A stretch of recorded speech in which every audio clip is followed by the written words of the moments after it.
25 भारतीयों और एक नेपाली नागरिक को कायरतापूर्ण मौत के घाट उतार दिया गया। मुंबई के 26 नवंबर 2008 के हमलों के बाद यह भारत में हुई किसी आतंकवादी हमले में मारे गए आम नागरिकों की संख्या की दृष्टि से सबसे गंभीर घटना है। पहलगाम का हमला अत्यधिक बर्बरतापूर्ण था, जिसमें वहां मौजूद लोगों को करीब से और उनके परिवारों के सामने सिर पर गोली मारी गई। हत्या के इस तरीके से परिवार के सदस्यों को जानबूझकर आघात पहुंचाया गया। साथ ही उन्हें यह नसीहत भी दी गई कि वे वापस जाकर इस संदेश को पहुंचा दें। यह हमला स्पष्ट रूप से जम्मू और कश्मीर में बहाल हो रही सामान्य स्थिति को बाधित करने के उद्देश्य से किया गया था। चूंकि पर्यटन फिर से अर्थव्यवस्था का मुख्य आधार बन रहा था, इस हमले का मुख्य उद्देश्य इसे प्रतिकूल रूप से प्रभावित करना था। पिछले वर्ष आप सभी जानते हैं 2.25 करोड़ से अधिक पर्यटक कश्मीर आए थे। इस हमले का मुख्य उद्देश्य इसलिए संभवतः यह था कि इस संघ राज्य क्षेत्र में विकास और प्रगति को नुकसान पहुंचाकर इसे पिछड़ा बनाए रखा जाए और पाकिस्तान से लगातार होने वाले सीमा पार आतंकवाद के लिए उपजाऊ जमीन बनाने में सहायता की जाए। हमले का यह तरीका जम्मू और कश्मीर और शेष राष्ट्र दोनों में सांप्रदायिक दंगे भड़काने के उद्देश्य से भी प्रेरित था। इसका श्रेय सरकार और भारत के सभी नागरिकों को दिया जाना चाहिए कि इन प्रयासों को विफल कर दिया गया। एक समूह ने खुद को रेजिस्टेंस फ्रंट टीआरएफ कहते हुए इस हमले की जिम्मेदारी ली है। यह समूह संयुक्त राष्ट्र द्वारा प्रतिबंधित पाकिस्तानी आतंकवादी समूह लश्कर-ए-तैयबा से जुड़ा हुआ है। यह उल्लेखनीय है कि भारत ने मई और नवंबर 2024 में संयुक्त राष्ट्र की 1267 कमेटी की सैंक्शंस मॉनिटरिंग टीम को अर्धवार्षिक रिपोर्ट प्रस्तुत की थी, जिसमें टीआरएफ के बारे में साफ इनपुट दिए गए थे। इससे पाकिस्तान स्थित आतंकवादी समूहों के लिए कवर के रूप में टीआरएफ की भूमिका सामने आई थी। इससे पहले भी दिसंबर 2023 में भारत ने इस टीम को लश्कर-ए-तैयबा और जैश-ए-मोहम्मद के बारे में सूचित किया था, जो टीआरएफ जैसे छोटे आतंकवादी समूहों के माध्यम से अपनी गतिविधियों को संचालित कर रहे हैं। इस संबंध में 25 अप्रैल को यूएन सिक्योरिटी काउंसिल प्रेस वक्तव्य में टीआरएफ के संदर्भ को हटाने के लिए पाकिस्तान के दबाव पर भी ध्यान दिया जाना चाहिए। पहलगाम आतंकवादी हमले की जांच से पाकिस्तान के साथ आतंकवादियों के संपर्क उजागर हुए हैं। रेजिस्टेंस फ्रंट द्वारा किए गए दावे और लश्कर-ए-तैयबा से ज्ञात सोशल मीडिया हैंडल द्वारा इसको रीपोस्ट किया जाना इसकी पुष्टि करता है। चश्मदीद गवाहों और विभिन्न जांच एजेंसियों को उपलब्ध अन्य सूचनाओं के आधार पर हमलावरों की पहचान भी हुई है। हमारी इंटेलिजेंस ने इस टीम के योजनाकारों और उनके समर्थकों की जानकारी जुटाई है। इस हमले की रूपरेखा भारत में सीमा पार आतंकवाद को अंजाम देने के पाकिस्तान के लंबे ट्रैक रिकॉर्ड से भी जुड़ी हुई है, जिसके लिखित और स्पष्ट दस्तावेज उपलब्ध हैं। पाकिस्तान दुनिया भर में आतंकवादियों के लिए एक शरण स्थल के रूप में पहचान बना चुका है। यहां अंतर्राष्ट्रीय स्तर पर प्रतिबंधित आतंकवादी सजा पाने से बचे रहते हैं। इसके अलावा पाकिस्तान ने इस मुद्दे पर विश्व और फाइनेंशियल एक्शन टास्क फोर्स जैसे अंतर्राष्ट्रीय मंचों को जानबूझकर गुमराह करने के लिए भी जाना जाता है। साजिद मीर का मामला, जिसमें इस आतंकवादी को पाकिस्तान ने मृत घोषित कर दिया था और फिर अंतर्राष्ट्रीय दबाव के परिणाम स्वरूप वो जीवित पाया गया, इसका सबसे स्पष्ट उदाहरण है। यह स्वाभाविक है कि पहलगाम में हुए इस हमले से जम्मू और कश्मीर के साथ साथ भारत के अन्य भागों में भी आक्रोश देखा गया। हमलों के बाद भारत सरकार ने स्वाभाविक रूप से पाकिस्तान के साथ संबंधों को लेकर कुछ कदम उठाए। आप सभी उन निर्णयों से अवगत हैं जिसकी घोषणा 23 अप्रैल को की गई थी। तथापि यह आवश्यक समझा गया कि 22 अप्रैल के हमले के अपराधियों और उनके योजनाकारों को न्याय के कटघरे में लाया जाए। हमलों के एक पखवाड़े के बाद भी पाकिस्तान द्वारा अपने क्षेत्र या अपने नियंत्रण वाले क्षेत्रों में आतंकवादियों की इंफ्रास्ट्रक्चर के विरुद्ध कार्रवाई करने के लिए कोई स्पष्ट कदम नहीं उठाया गया है। उल्टे वो इनकार करने और आरोप लगाने में ही लिप्त रहा है। पाकिस्तान आधारित आतंकवादी मॉड्यूल्स पर हमारी खुफिया निगरानी ने संकेत दिया है कि भारत के विरुद्ध आगे भी हमले हो सकते हैं। अतः इनको रोकना और इनसे निपटना दोनों को बेहद आवश्यक समझा गया। आज सुबह, जैसा कि आपको ज्ञात होगा, भारत ने इस तरह के सीमा पार हमलों का जवाब देने और उन्हें रोकने तथा उनका प्रतिरोध करने के अपने अधिकार का प्रयोग किया है। यह कार्यवाही नपीतुली, नॉन एस्केलेटरी, आनुपातिक और जिम्मेदारीपूर्ण है। यह आतंकवाद की इंफ्रास्ट्रक्चर को समाप्त करने और भारत में भेजे जाने वाले संभावित आतंकवादियों को अक्षम बनाने पर केंद्रित है। आपको यह भी स्मरण होगा कि 25 अप्रैल 2025 को संयुक्त राष्ट्र सुरक्षा परिषद ने पहलगाम आतंकवादी हमले पर एक प्रेस वक्तव्य जारी किया था, जिसमें आतंकवाद के इस निंदनीय कार्य के अपराधियों, आयोजकों, फाइनेंसरों और प्रायोजकों को जवाबदेह ठहराने और उन्हें न्याय के दायरे में लाने की आवश्यकता पर जोर दिया गया था। भारत की आज की इस कार्रवाई को इसी संदर्भ में देखा जाना चाहिए। Good morning. Thank you all for joining this briefing. As you are all aware, on April 22, 2025, Pakistani and Pakistan-trained terrorists belonging to the Lashkar-e-Taiba carried out a savage attack on Indian tourists at Pahalgam in Jammu and Kashmir in India. They murdered 26 people, including one national of Nepal, causing the largest number of civilian casualties in a terrorist attack in India since the 26 November 2008 attacks in Mumbai. The attack in Pahalgam was marked by extreme barbarity, with the victims mostly killed with headshots from close range and in front of their families. Family members were deliberately traumatized through the manner of the killing, accompanied by the exhortation that they should take back the message.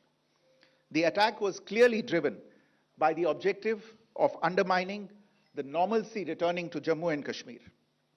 In particular, it was designed to impact the mainstay of the economy, tourism, with a record 23 million tourists visiting the valley last year. The calculation, presumably, was that harming growth and development in the Union Territory would help keep it backward and create fertile ground for continued cross-border terrorism from Pakistan. The manner of the attack was also driven by an objective of provoking communal discord, both in Jammu and Kashmir and the rest of the nation. It is to the credit of the government and the people of India that these designs were foiled. A group calling itself the Resistance Front has claimed responsibility for the attack. This group is a front for the UN-proscribed Pakistani terrorist group Lashkar-e-Taiba. It is notable that India had given inputs about the TRF in the half-yearly report to the monitoring team of the UN's 1267 Sanctions Committee in May and November 2024, bringing out its role as a cover for Pakistan-based terrorist groups.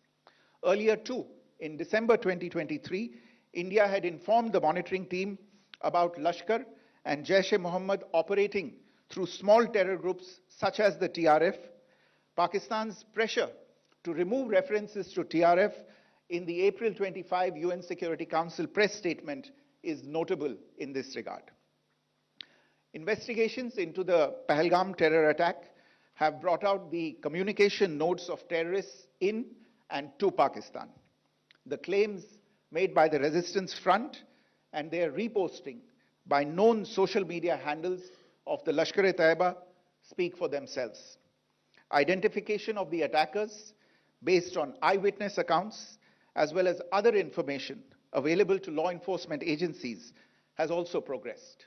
Our intelligence has developed an accurate picture of the planners and backers of this team. The features of this attack also tie in with Pakistan's long track record of perpetrating cross-border terrorism in India, which is well documented and beyond question. Pakistan also has a well-deserved reputation as a haven for terrorists from around the world, with internationally proscribed terrorists enjoying impunity there. In addition, Pakistan has been known to willfully mislead the world and international forums, such as the Financial Action Task Force, on this issue. The Sajid Mir case, in which this terrorist was declared dead and then, in response to international pressure, brought back to life, found alive and arrested, is the most glaring example. The latest attack in Pahalgam has understandably generated deep anger in Jammu and Kashmir and in other parts of India.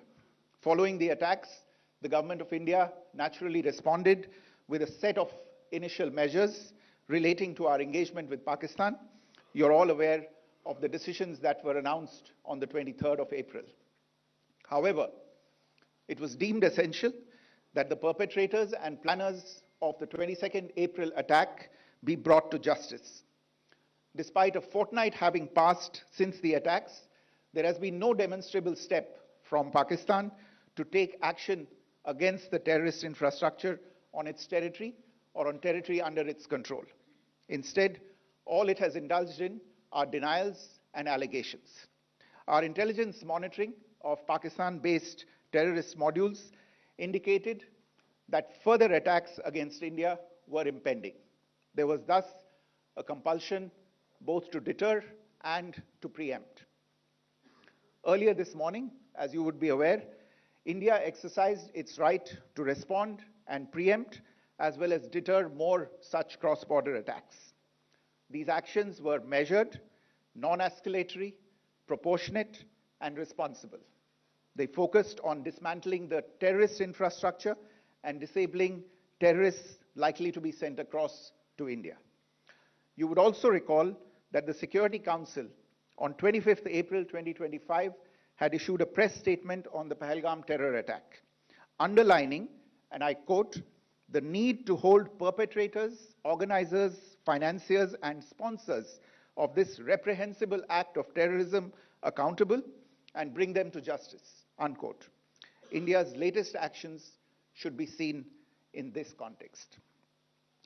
Joining me for this briefing on our actions earlier this morning are Colonel Sophia Qureshi and Wing Commander Vyomika Singh. I will request them to share some details regarding Operation Sindoor with all of you.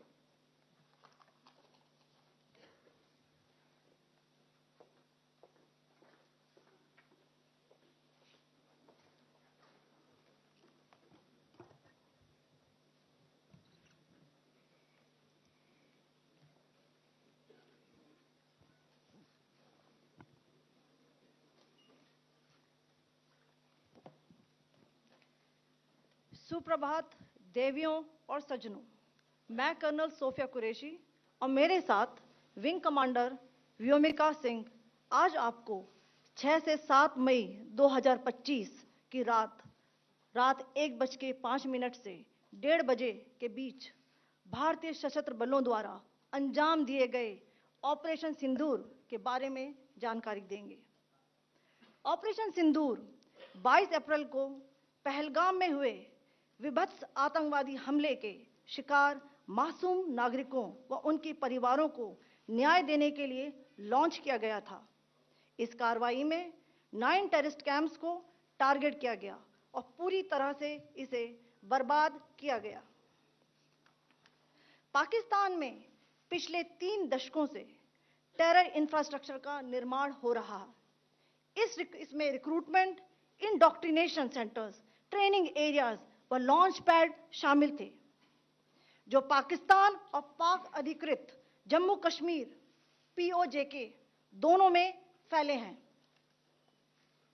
Operation Sindoor was launched by Indian Armed Forces to deliver justice to the victims of Pahalgam terror attack and their families. 9 terrorist camps were targeted and successfully destroyed.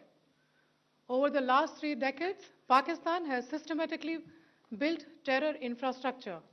It is a complex web of recruitment and indoctrination centers, training areas for initial and refresher courses, and launch pads for handlers. These camps are located both in Pakistan as well as Pakistan-occupied Jammu and Kashmir areas. Some of the well-known training camps are located, as you can see on the screen. They are distributed from Savai Nala in the north, counting to approximately 21, ending at Bhagalpur to the south. इन लक्ष्यों का चयन विश्वसनीय intelligence सूचनाओं के आधार पर हुआ ताकि आतंक गतिविधियों की रीढ़ तोड़ी जा सके और यह खास ध्यान दिया गया कि निर्दोष नागरिकों और सिविलियन इंस्टॉलेशन को नुकसान न पहुंचे. The selection of these targets for Operation Sindoor was based on credible intelligence inputs and role of these facilities in perpetrating the terror activities. The locations were so selected to avoid damage to civilian infrastructures and loss of any civilian lives. This was done with due diligence, and the camps selected for targeting and their engagement will now be shown to you one by one. POJK के target मैं आपको बताना चाहूंगी. सबसे पहले सवाई नाला camp Muzaffarabad, जो कि POJK के लाइन ऑफ कंट्रोल से 30 किलोमीटर दूर है. यह एक लश्कर तौयबा का ट्रेनिंग सेंटर था. 20 अक्टूबर 2024 सोनमर्ग, 24 अक्टूबर 24 गुलमर्ग, 22 अप्रैल 2025 पहलगाम, इन हमलों के आतंकियों ने यहीं से प्रशिक्षण लिया था. सैयदना बिलाल कैंप मुजफ्फराबाद, यह एक जैश ए मोहम्मद का स्टेजिंग एरिया है. यह हथियार, विस्फोटक और जंगल सर्वाइवल ट्रेनिंग का केंद्र भी था. गुलपुर कैंप कोटली, यह LOC से 30 किलोमीटर दूर था. लश्कर तौयबा का बेस था जो रजौरी, पुंछ में सक्रिय था. 20 अप्रैल 2023 को पुंछ में और 9 जून 2024 को तीर्थ यात्रियों के बस हमले में यहीं से आतंकी को ट्रेन किया गया था.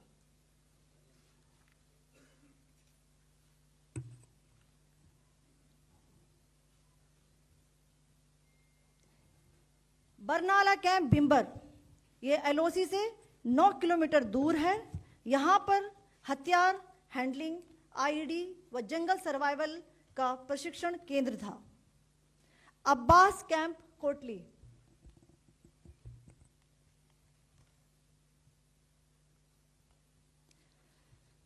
यह LOC से 13 किलोमीटर दूर है. लश्कर तौयबा का फिदाइन यहां तैयार होता था. इसकी कैपेसिटी 15 टेररिस्ट को ट्रेन करने की थी.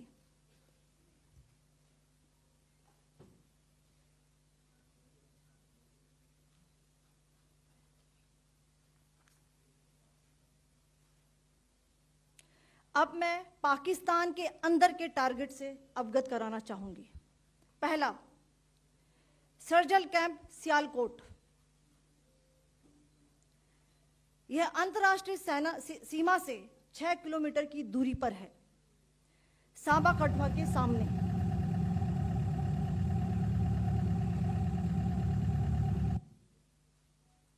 मार्च 2025 में जम्मू एंड कश्मीर पुलिस के 4 जवानों को की जो हत्या की गई थी, उन आतंकवादियों को इसी जगह पर ट्रेन किया गया था.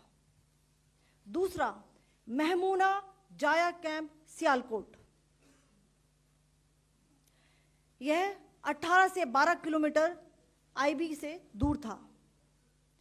हिजबुल मुजाहिदीन का बहुत बड़ा कैंप था. यह कठुआ जम्मू क्षेत्र में आतंक फैलाने का नियंत्रण केंद्र था. पठानकोट एयरफोर्स बेस पर किया गया हमला भी इसी कैंप से प्लान और डायरेक्ट किया गया था. मरकज ताइबा मुरीद के, यह IB से 18 से 25 किलोमीटर दूरी पर है. 2008 के मुंबई हमले के आतंकी भी यहीं से प्रशिक्षित हुए थे। अजमल कसब व डेविड हेडली भी यहाँ ट्रेन हुए थे।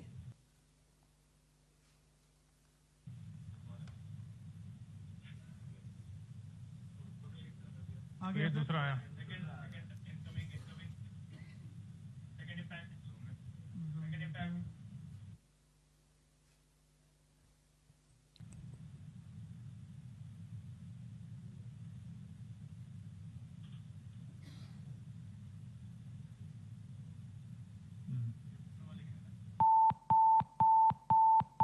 टारगेट 10 हुआ है सर अभी।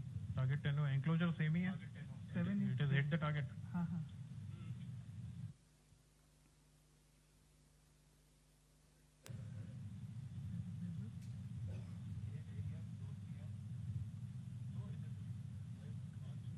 आ गया सर इम्पैक्ट।